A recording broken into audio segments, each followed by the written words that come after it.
Olha o que vai dizer, Êxodo 12, 1. Acompanhe comigo, por favor. O Senhor falou a Moisés e Arão na terra do Egito: este mês será para vós o princípio dos meses, será o primeiro mês do ano. Dizei a toda a comunidade de Israel: no 10º dia deste mês, cada um tomará para si um cordeiro, conforme a família dos pais, um cordeiro para cada família. Mas se a família for pequena demais para um cordeiro, deverá comê-lo com o vizinho mais próximo de sua casa, conforme o número das pessoas. Calculareis o cordeiro conforme a porção adequada para cada um. Verso 5. O animal será macho, de 1 ano, sem defeito. Podereis tomar um cordeiro ou um cabrito, e o guardareis até o 14º dia deste mês. Então, reunida, toda a comunidade de Israel o matará ao entardecer. Depois, pegarão um pouco de sangue e colocarão nos batentes e na viga da porta, nas casas que tomarem a refeição. E naquela noite comerão a carne assada no fogo, com pães sem ferimentos. Sim, a comerão com ervas amargas. Versículo 11, acompanha comigo. E vós comereis assim, com os vossos cintos na cintura, vossos sapatos nos pés, vosso cajado na mão, e comereis às pressas. Esta é a Páscoa do Senhor. Porque naquela noite passarei pela terra do Egito e ferirei de morte todos os primogênitos da terra do Egito, tanto dos homens como dos animais, e executarei juízo sobre todos os deuses do Egito. Eu sou o Senhor. Mas o sangue servirá de sinal nas casas em que estiverdes. Se ouvir o sangue, passarei adiante, e não haverá praga entre vós para vos destruir, quando eu ferir a terra do Egito. E verso 14, para encerrar. Este dia será um memorial. Vós o celebrareis como uma festa ao Senhor e como um estatuto perpétuo através das vossas gerações. Até aí, tá bom. Eu sei que é um texto meio longo, mas eu vou explicar. Olha para cá, por favor. Hoje, domingo de Páscoa, celebrado em inúmeros lugares, é de suma importância que nós, cristãos, venhamos a nos questionar se sabemos de fato o real significado da Páscoa. Porque para muitos a Páscoa tem apenas a ver com coelhinho, ovo de chocolate, presentes e acabou. E não só isso, devemos nos questionar sobre o real significado da Páscoa e nos perguntarmos, assim como nós lemos aqui em Êxodo, de fato, esta Páscoa, ela se aplica a nós hoje? Ou que de fato a igreja, ela vive um misto de sincretismo, a fusão de diferentes doutrinas, e pragmatismo. Ou seja, não fazemos aquilo que é certo, fazemos o que dá certo. É assim que muitos, infelizmente, têm feito. E nós vemos que tanto no Antigo Testamento como no Novo é falado da Páscoa, e é de suma importância que nós venhamos a saber a ligação disto, que aconteceu há alguns milhares de anos atrás, assim como hoje. O que tem a ver conosco em 2024 como cristãos protestantes reformados? Tem alguma coisa a ver com a gente? É disso que eu vou falar. Eu quero passar apenas 2 princípios aqui. Põe o primeiro, por favor. Primeiro, a Páscoa no Antigo Testamento. Qual que era o contexto de Êxodo capítulo 11, aqui, capítulo 12, que nós lemos? Lembra? O povo era escravo, e o povo foi escravizado nada mais, nada menos do que por 400 anos. 400 anos escravizados. Se você ler ali de forma corrida, Êxodo, você vai ver que no capítulo 10 é falado a respeito da 9ª praga, onde trevas vêm por todo o Egito, menos na casa dos hebreus. Aqui no capítulo 11, nós vemos a morte dos primogênitos, tanto de homens como de animais. Hoje de manhã, eu lendo para o meu filho, de 6 anos, eu explicava para ele, olha, se fosse assim, e nós não passássemos o sangue no umbral da nossa porta hoje em dia, o Cauã teria rodado nessa. Acabou. O primogênito tinha morrido. Em Êxodo, capítulo 12, nós vemos a instituição da Páscoa. E eu vou fazer uma correlação aqui com o Novo Testamento, posteriormente, claro, Mas se você já leu Romanos, ou pelo menos já ouviu algumas pregações sobre Romanos, você vai ver que a ligação é natural. Aquilo que nós vemos em Êxodo é de fato aquilo que Paulo vem explicando em Romanos. Tanto é que aqui no versículo 21, do versículo 21 até o versículo 27, é falado sobre a escolha do animal a ser sacrificado. Não era qualquer animal, devia ser um cordeiro de 1 ano, devia ser imaculado, sem defeito. Tinha todas umas características ali.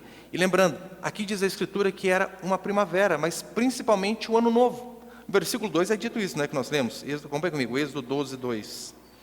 Dizia a toda a comunidade de Israel: no 10º dia deste mês, cada um tomará para si um cordeiro conforme a família dos pais. Um cordeiro para cada família. E mais adiante aqui vai falar, né? Isso aqui, a partir de agora, vocês vão começar a contar os seus dias. E veja que interessante. Aqui é o começo de Israel, de fato, como nação. Aqui é a primeira vez que Israel se reúne com um ato religioso, com um ajuntamento, com um propósito específico para isso. E Deus diz assim: contem a vida de vocês a partir de agora.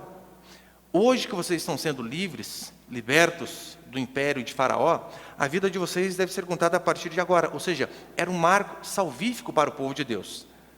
E espiritualmente, de fato, é assim que funciona. Não é assim que nós contamos a nossa vida? Nós contamos que somos novas criaturas a partir do novo nascimento. Ora, é a partir daqui que, de fato, eu me tornei filho de Deus. Antes, eu era criatura e, a partir de agora, eu sou filho. A partir do novo nascimento, nós, de fato, entendemos que somos libertos do pecado. Porque é isso que acontece quando há conversão, quando há arrependimento de pecado e fé em Jesus Cristo.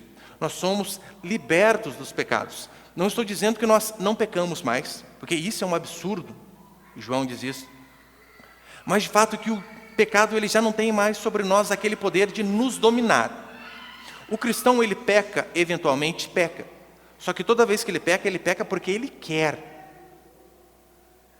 O não cristão é diferente. O não cristão, ele é escravo do pecado, é o que diz a Escritura. Eles dizem, né, vocês são escravos dessas regras mirabolantes desse livro de fantasia. Não, nós não somos escravos. Eles são escravos do pecado. Eles não podem decidir não pecar. Nós, pela graça de Deus e pela força do Espírito Santo, podemos, sim, decidir não pecar. E é interessante que no versículo 4, ali o cordeiro ele era comido em família ou até em famílias, mostrando que, tanto no Antigo Testamento como no Novo Testamento, congregar sempre foi plural. Não existe este papinho de o cristão que serve a Deus sozinho em sua casa. Hoje em dia, o vulgo desigrejado. Eu sou crente, mas não vou à igreja. Não, o cristianismo sempre foi plural. Até na Páscoa era assim, no Novo Testamento sempre foi desse jeito. E é interessante lembrar que o cordeiro devia ser sem defeito, de 1 ano, ou seja, já desenvolvido. E no versículo 7, diz que o sangue daquele animal morto deveria ser passado no umbral, como se fosse no batente das portas. Qual era o objetivo? Toda casa que tivesse aquele sangue, no versículo 13, né, que nós lemos, acompanhem comigo, por favor. Mas o sangue servirá de sinal nas casas em que estiverdes. Se ouvir o sangue, passarei adiante, e não haverá praga entre vós para vos destruir, quando eu ferir a terra do Egito. A palavra Páscoa, de fato, significa passar por cima. Dar um salto sobre. Ou seja, o trato que Deus fez com o povo é o seguinte: agora é a 10ª praga, eu vou matar o primogênito dos animais e dos homens, todos. Vocês entrem para a casa de vocês, sacrifiquem um cordeiro de acordo com o que foi especificado. O sangue, vocês passem no umbral da porta, e assim que o anjo da morte estiver passando, e ele ver o sangue do cordeiro no batente da porta, ele vai passar por cima. Isto é Páscoa, passar por cima. Esta foi a forma que Deus escolheu para fazer expiação dos pecados do seu povo. Não há remissão de pecado, perdão de pecado, senão exclusivamente por derramamento de sangue. Em Levítico é dito isso: é o sangue que faz expiação pela vida. Portanto, aquele sangue do cordeiro que estava ali na porta, ele representava o pagamento de uma dívida, de que aquela família, pecadora como todas as outras, alguém, ou no caso ali um cordeiro, havia pago o preço pela dívida que eles tinham. Ou seja, um ser foi sacrificado por outro. Portanto, Páscoa, como nós comemoramos hoje, em primeiro lugar, se refere a vítima, só depois da cerimônia. Tanto é que talvez a melhor tradução seria a vítima pascal do Senhor. Porque se refere primeiramente ao cordeiro que foi imolado, que foi feito vítima no lugar daquelas famílias. Páscoa é uma vítima sendo executada em favor de outra. E vocês repararam que aqui, o tempo todo nós vemos, não é o diabo que está matando os primogênitos, não foi o demônio que colocou praga por praga diante dos egípcios, mas todas essas coisas aconteceram porque Deus ordenou. Deus executou juízo sobre aquele povo, assim como um dia vai executar juízo sobre todos nós, crentes ou ímpios. Haverá um dia que todos nós estaremos diante do Senhor, e como diz a Escritura, nós pagaremos pelo bem ou pelo mal que tivermos feito por meio do nosso corpo. Haverá um dia que todos nós seremos julgados. Hoje de manhã eu estava na casa de um parente da minha esposa e, de fato, a vizinha ali, ela ontem teve um AVC e os médicos já ligaram e falaram o seguinte, né, olha, acabou, sem chance, né, o coágulo já tomou conta, morte cerebral detectada, é só esperar o corpo parar de funcionar agora. E moça nova? E eu conversando com os parentes da minha esposa ali, e uma delas disse assim, não adianta, né, quando chega o nosso dia, não importa se você é novo, se você é velho, tem dinheiro, não tem dinheiro. Quando chega o nosso dia, já era. Eu disse, você está certa, em partes. Quando chega o nosso dia, de fato, não há o que façamos. O problema é, como está a nossa relação com Deus quando chegar este dia? Você consegue ter paz sabendo que hoje talvez seja o seu dia? Porque não sabemos o dia de amanhã. E então, o que faremos? Portanto, não é, olha, chegou o nosso dia, não há o que fazer. Hoje você tem um relacionamento com o Senhor? A sua vida, de fato, é entregue a Ele? Você se arrependeu dos seus pecados e se esforça para fazer aquilo que é correto? Para se santificar, para obedecer ao Senhor? Isso é o mais importante, porque aqui foi Deus executando o juízo sobre aquele povo. Deus quem exerceu aquele juízo. Tanto é que no versículo 22 e no versículo 23, acompanhe comigo, por favor. Versículo 23, porque o Senhor passará para ferir de morte os egípcios, e quando vir o sangue na viga da porta, nos batentes, seguirá adiante, e não deixará o destruidor entrar em vossas casas. Repare, não saiam nem à porta, porque aqueles que não permanecerem dentro, todos serão executados, sem exceção. Em Números, capítulo 35, é falado sobre o que a Escritura chama de cidades-refúgio. O que era isso? Se alguém cometesse um crime que não fosse intencional, por exemplo, você está andando de carro e de repente sai uma criança e passa na sua frente. Você não teve a intenção de atropelar aquela criança, mas não deixa de ser um crime, não deixa de ser um homicídio, culposo ou doloso, tanto faz, foi um homicídio. Havia algumas leis em Israel que os parentes das vítimas poderiam perseguir esta pessoa e matar esta pessoa. Este era chamado de vingador de sangue. Fazia justiça com as próprias mãos e havia na lei esse respaldo. Todavia, Deus ele separou algumas cidades conhecidas como cidades-refúgio, para que quando alguém pecasse de forma não intencional, ele pudesse correr até essa cidade. E então, naquela cidade, ele estaria seguro. Ele não poderia ser alcançado pelo vingador de sangue e estaria ali protegido. A casa com sangue aqui, que diz em Êxodo 2, é de fato o único refúgio e proteção contra o ataque, não do inimigo, mas contra o ataque do próprio Deus. Eu gosto de sempre enfatizar isso. Não era um anjo mau que estava fazendo aquela matança. Diz a Escritura que era um anjo enviado por Deus. Você percebeu que esse Jesus bonzinho, pregado na modernidade, é muito diferente daquele Jesus que nós vemos na Escritura, daquele Deus que nós vemos na Escritura? Esse Deus que é só paz e amor, que não importa o que você faça, não importa a maneira que você viva, Deus sempre te ama e sempre quer o seu bem. Não existe. Cremos sim que Deus nos ama, que Ele quer o nosso melhor. Mas esse mesmo Jesus Cristo que morreu como um cordeiro mudo, que foi como um cordeiro mudo para o matadouro, diz a Escritura que Ele vai voltar e julgar com severidade todos nós, todos, sem exceção. No versículo 43 e 44, é dito que nenhum estrangeiro não circuncidado poderia participar. E no versículo 46 também é dito que deste cordeiro que ele foi imolado dentro das casas, nenhum de seus ossos deveria ser quebrado. Lembra o que aconteceu com Jesus Cristo quando ele foi crucificado? Os ossos do primeiro ladrão à direita foi quebrado, do ladrão à esquerda também. Então, quando eles chegam, que era uma forma de abreviar a morte, quando eles chegam em Jesus Cristo para quebrar ali os ossos do joelho dele, para que eles pudessem ter a morte acelerada, diz a Escritura que aqueles homens olham para ele e dizem: não precisa, ele já morreu. Aí então nós vemos nos evangelhos escrito assim: para que se cumprisse o que fora dito pelo profeta, nenhum de seus ossos seria quebrado. Olha para você ver como que o que acontece aqui em Êxodo aponta diretamente para aquilo que aconteceu há 2000 anos atrás com Jesus Cristo. Eu quero então entrar aqui no segundo princípio. Põe ele, por favor. A Páscoa, então, de fato era isso. Era um novo início, uma nova vida.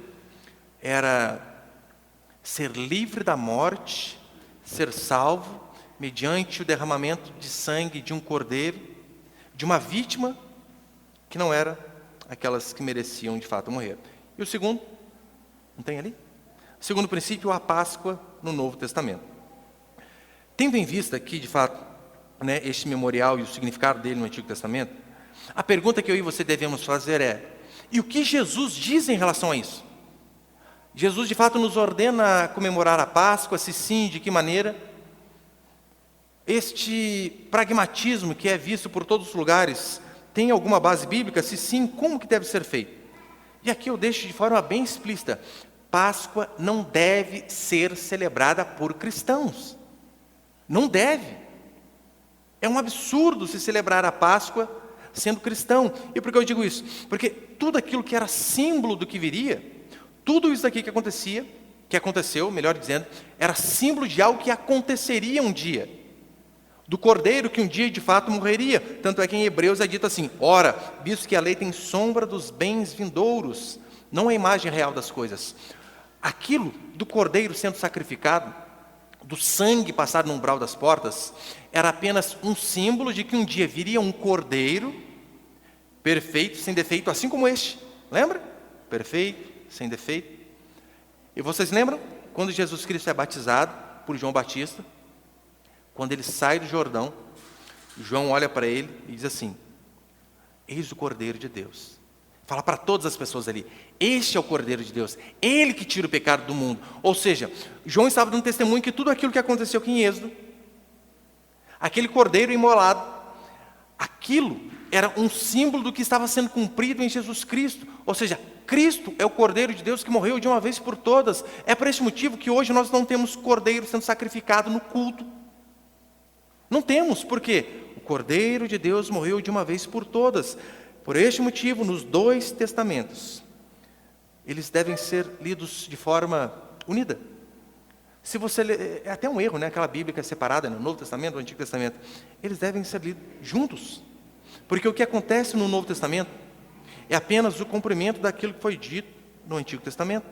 Portanto, aqui no versículo 7, o sangue no umbral, a expiação através do sangue, tudo isso foi dito pelos profetas, pelos apóstolos e pelos escritores do Novo Testamento, que era Cristo, cumprindo tudo aquilo que tinha sido dito lá atrás. Tanto em Hebreus como em 1 João diz assim: ele, Jesus Cristo, é a propiciação pelos nossos pecados. Eu sei que parece um tanto quanto teológico hoje, mas é importante para você entender de fato o que é Páscoa, Ele é a propiciação pelos nossos pecados.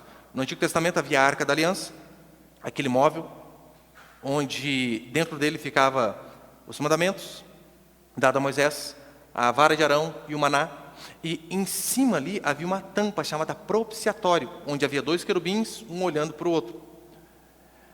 E então, quando o sacrifício era feito no templo, o sangue era derramado justamente naquela tampa chamada propiciatório, para que quando Deus olhasse do céu, ele não visse os seus mandamentos quebrados pelos homens, mas ele olhasse o sangue do Cordeiro sobre as pessoas que não cumpriram aquilo que ele ordenou. Propiciatória é essa tampa. E Hebreus e 1 João vai dizer que Cristo, Jesus, Ele é a propiciação pelos nossos pecados. Foi Ele quem derramou o seu sangue, foi Ele que pagou a nossa dívida.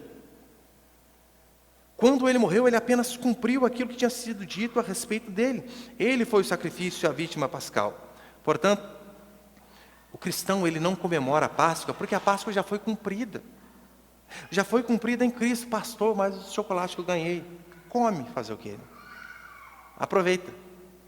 Mas a Páscoa não tem absolutamente nada a ver com isso. Só em Jesus Cristo diz a Bíblia que, de fato, a proteção para mim e para você. Lembra aqui? Não saiam da porta para fora, assim como nas cidades de refúgio. Ora, aquilo era apenas um exemplo de que em Cristo, apenas nele, nós conseguimos ser protegidos. E quando eu digo protegidos, não é protegidos de enfermidade, porque essas coisas vêm a todos. Vêm a todos. Só em Cristo nós somos protegidos do juízo do próprio Deus. Somente em Cristo, Ele é a nossa cidade de refúgio, é em Jesus que há proteção para mim e para você. Portanto, a Páscoa, ela não tem absolutamente nada a ver com chocolate, com coelho. Na verdade, isso foi introduzido, se eu não me engano, no século XIX. E não era nem ovo de chocolate, sabia? Era, se eu não me engano, alguns ovos coloridos lá na França, e depois eles foram mudando, e colocaram o coelho, que é o símbolo da reprodução, porque eles falam, dá filho igual coelho, já viu? Fulano tem filho igual coelho, é por conta disso. Reprodução. Mas não tem nada de base bíblica em relação a isso. A Páscoa, ela sempre foi um cordeiro sendo sacrificado em favor de pessoas pecadoras. Comido com ervas amargas. Repara como que foi de fato desvirtuado. Desvirtuado tudo aquilo que Deus havia ordenado. É por esse motivo que nós, como cristãos, não celebramos a Páscoa. Israel celebrava um símbolo de um cordeiro que viria. Este era o mandamento a eles. Eles celebravam o símbolo de um cordeiro que viria. Agora, nós já vimos o cordeiro vir. Não há mais necessidade. Aquilo que era símbolo, nós temos a certeza plena, para ser redundante, que já se tornou realidade. Ora, por que então continuar comemorando? Cristo, diz a Escritura, Ele é o nosso cordeiro. 1 Coríntios capítulo 5, versículo 7, Paulo diz assim: removei o fermento velho, para que sejais massa nova sem fermento, assim como de fato sois, porque Cristo, nosso cordeiro da Páscoa, já foi sacrificado. O que nos livra da condenação, o que nos livra do juízo do próprio Deus, é o que diz a Escritura, é o sangue de Jesus. Jesus, Ele se reúne, lembra quando Ele se reúne ali para fazer a Páscoa com os seus discípulos? Porque ali ainda havia o símbolo, e Ele se reúne e diz a Escritura que naquele momento Ele diz, olha, este é o meu corpo, que será entregue por vós. Esse símbolo vai ser cumprido justamente na minha pessoa, quando o meu sangue for derramado. E o que Ele faz depois disso? Ele institui a ceia. Nós hoje não celebramos a Páscoa, mas nós celebramos, comemoramos, ou melhor, nós lembramos daquilo que Cristo fez através da ceia, que aqui, via de regra, nós fazemos sempre no primeiro domingo do mês. Como Paulo interpreta este evento? Em 1 Coríntios, Paulo vai dizer, na noite em que foi traído, Jesus tomou o pão, tomou o cálice, e fez o quê? E ordenou que nós fizéssemos aquele ato de lembrança em memória dele. Portanto, a Páscoa era um símbolo do cordeiro que viria. A ceia é um símbolo do cordeiro que veio.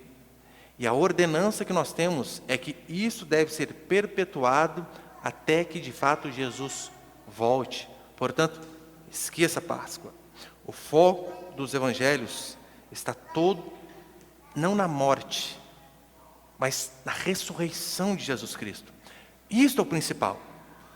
Você saber que Cristo morreu, sim, é de suma importância, mas o foco dos evangelhos é a morte e principalmente a ressurreição do Senhor. E é isso que eu e você devemos celebrar. É por isso que nós estamos aqui hoje. A melhor notícia da humanidade aconteceu num domingo de manhã, quando aquelas mulheres correram no sepulcro e o sepulcro estava vazio. Essa é a melhor notícia que você pode ouvir na sua vida. saber que Jesus Cristo ressuscitou, saber que desde o Antigo Testamento, aquele episódio fantástico onde, lembra? Abraão, ele sobe para sacrificar o seu próprio filho, e diz a Escritura que quando ele prepara o altar, coloca o menino ali sobre a pedra, levanta o cutelo para matar o seu filho, ele então ouve uma voz dizendo, não faça isto. Ele olha para o lado e então vê um cordeiro e ele sacrifica.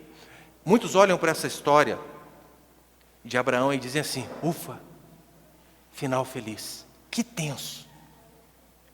Não. Aquele não foi o final da história de Abraão. O final da história de Abraão não foi quando apareceu um cordeiro amarrado para que ele pudesse se imolar no lugar do seu filho. O final da história de Abraão foi milênios depois, quando o Cordeiro de Deus, Jesus Cristo, de fato foi imolado, morto pelos nossos pecados. A ressurreição é prova de que o sacrifício de Cristo foi aceito por Deus. A prova que de fato ele é um cordeiro perfeito, sem mancha, sem defeito, sem pecado.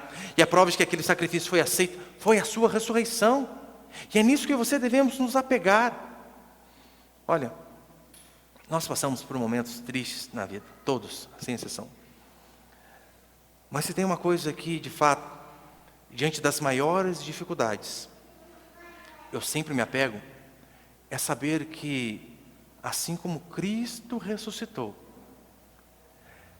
assim como a morte não pôde deter o nosso Senhor, assim vai ser com todos aqueles que creem no Senhor. A morte para nós, de fato, não vai ser um fim, mas como diz a Escritura, apenas um até breve. Por qual motivo? Justamente por conta da ressurreição. Você pode visitar, sair aí mundo afora, chegar lá no túmulo de Buda, vai estar escrito lá, aqui jaz restos mortais de Buda. Vá onde está Maomé, Confúcio, seja lá quem você quiser. Vá a Israel, vá a Jerusalém. Vá ao túmulo de Jesus Cristo. E sabe o que você vai ver lá? Um túmulo vazio, escrito, Ele não está aqui, mas ressuscitou. É isto que traz esperança a mim e a você. Pastor, mas como acreditar nisso? Nós não estávamos lá. Já estou encerrando. Eu sei. Mas veja, nós temos o testemunho na Escritura de que pelo menos 500 pessoas viram Jesus Cristo morto na sexta e ressurreto no domingo. Pastor, tudo bem, mas façamos uma crítica. Aquelas pessoas poderiam estar mentindo? Poderiam? Óbvio que poderiam. Temos que fazer essas perguntas, porque pessoas mentem por qualquer coisa. E elas poderiam estar mentindo? Claro, tanto é que nos evangelhos é dito justamente isso, que eles estavam mentindo. Mas eu pergunto a vocês, normalmente as pessoas mentem por quais motivos? Eu poderia dizer basicamente por dois. Ou as pessoas mentem para se dar bem, mentem um currículo para conseguir encontrar um bom trabalho, mentem que possuem alguns bens para poder conquistar uma pessoa, mentem para ganhar algo. Ou o segundo motivo, elas mentem para se livrar de algo, de alguma culpa. Fulano cometeu erro, mas fala, não foi meu irmão, não foi fulano, não foi ciclano. Normalmente as pessoas mentem ou para alcançar algum objetivo ou para se ver livre de algo errado que elas fizeram. Essas pessoas, se de fato elas mentiram, eu pergunto a vocês, o que elas ganharam com essa mentira? Qual foi o lucro que elas tiveram com essa mentira? Se de fato foi algo inventado por elas. Sabe o que aconteceu com muitas dessas pessoas que disseram, nós vimos morto na sexta e ressurreto no domingo? Muitas pessoas foram mortas a fio da espada, decapitadas, foram jogadas no Coliseu Romano para servir de espetáculo para as pessoas. Algumas histórias dizem que chegavam filhos, aqueles homens malignos pegavam filhos de mães, de pais e diziam, nega essa besteira que você está falando e volte para sua família, volte para o seu filho. E mães em lágrimas diziam, olha, eu amo meus filhos, mas eu não posso negar aquilo que os meus olhos viram, Cristo vive. E então viam seus filhos morrendo, e depois elas próprias morriam. Mas não negavam aquilo que os seus olhos haviam visto. Não pode ser mentira, porque elas tiveram apenas prejuízo. É por esse motivo que a ressurreição do Senhor é a nossa garantia. Eu já dei esse exemplo aqui, né? Mas para encerrar. A cena mais terrível que eu vi na minha vida foi o dia que eu fui ao hospital. O médico disse: sua mãe faleceu, quer vê-la? O enfermeiro vai te levar. E eu vi o enfermeiro abrir uma geladeira, puxar um saco preto, abrir aquele saco e desembalar a minha mãe. A pior cena que eu vi na vida. Diante de algo tão terrível, a única coisa que me sustentou de pé é saber que o corpo jogado na cova um dia ressurgirá em glória. Saber que a morte não tem o poder de nos deter. Saber que para nós que somos cristãos, que temos fé em Jesus Cristo, no Cordeiro da Páscoa, a única coisa que de fato nós não precisamos temer é a morte, porque ela para nós é apenas a volta, o regresso para aquele que nos criou. Diante disso, do que nós teremos medo? O que temeremos? Sabemos que aquilo que mais causa medo nas pessoas é a morte. E Jesus Cristo vem e ressuscita justamente para nos mostrar de que não temam, não precisam temer. Aí você está com medo de ficar desempregado, medo de pegar dengue, chikungunya e por aí vai, medo de não ter dinheiro para pagar o aluguel. É por esse motivo que em Filipenses, Paulo diz: porquanto para mim o morrer é Cristo, e o viver é lucro. Cristo, o viver é Cristo. Se você de fato vive Cristo, você vai saber, a morte, ela só tem a nos acrescentar. Se para muitos a morte é prejuízo, para o cristão é o contrário. É por esse motivo que Paulo ele continua a carta aos Filipenses dizendo assim: olha, puxa, eu amo estar com vocês, mas eu não sei o que é melhor, partir e estar com o Senhor ou continuar com vocês. Olha o pensamento de Paulo. Não, meus irmãos, estar com vocês aqui é maravilhoso, e de fato é. Mas ele diz, mas estar com Cristo é incomparavelmente melhor. Mas vamos lá, né? Vamos continuar com vocês mais um pouco aí. Nosso corpo, como semente, diz a Escritura, vai ressurgir em glória. Essa é a esperança do cristão. Nisso nós nos gloriamos, na ressurreição. De saber, como diz Apocalipse, que um dia o mar vai dar os seus mortos. Que um dia o nosso corpo, revestido de fadiga, de dor, de pecado, que um dia tudo isso vai passar. Que quando o Senhor voltar, e diz a Escritura, Ele vai vir enxugar dos nossos olhos toda lágrima, então já não vai haver mais dor, pranto, nada dessas coisas. Por este motivo, a esperança do cristão sempre está na ressurreição. Eu não estou dizendo que você não possa fazer planos para essa vida, pelo amor de Deus, faça. Só que não se esqueça daquilo que Paulo disse: se a nossa esperança em Cristo se limita apenas a este mundo, somos os mais infelizes dos homens. Se a sua esperança é o dia que você comprar a sua casa própria, casar, ter filhos, juntar o seu primeiro 1 milhão, se a sua esperança se limita apenas a isto daqui, a Escritura diz que a sua esperança é vã. É vã. O cristão não comemora a Páscoa porque o cordeiro, que era símbolo, sombra, se tornou realidade. Cristo é o nosso cordeiro. E hoje, como eu falei, hoje nós temos a ceia, hoje nós celebramos a ressurreição do Senhor. É isso que eu e você devemos sempre celebrar. 1 Coríntios 6,14 diz assim: Deus não somente ressuscitou o Senhor, mas também nos ressuscitará pelo seu poder. O Senhor, o nosso Deus, não somente ressuscitou a Jesus Cristo, mas Ele vai ressuscitar todos aqueles que creem nele. Se você de fato acredita nisso, você vai ver que por maiores dificuldades que você venha passar, nada é capaz de tirar a sua fé. Ficamos abatidos, ficamos tristes. Sim, a angústia por vezes nos assola, o nó na garganta nos sufoca. Mas se cremos em Deus, a certeza de que Ele ressuscitou a Jesus Cristo, Ele também vai ressuscitar a mim e a você. Portanto, a ressurreição de Cristo é a certeza de que a morte não é o fim para mim e para você. Não é o fim. Se você acredita nisso, meu irmão, a tendência é a sua vida ser muito menos angustiada.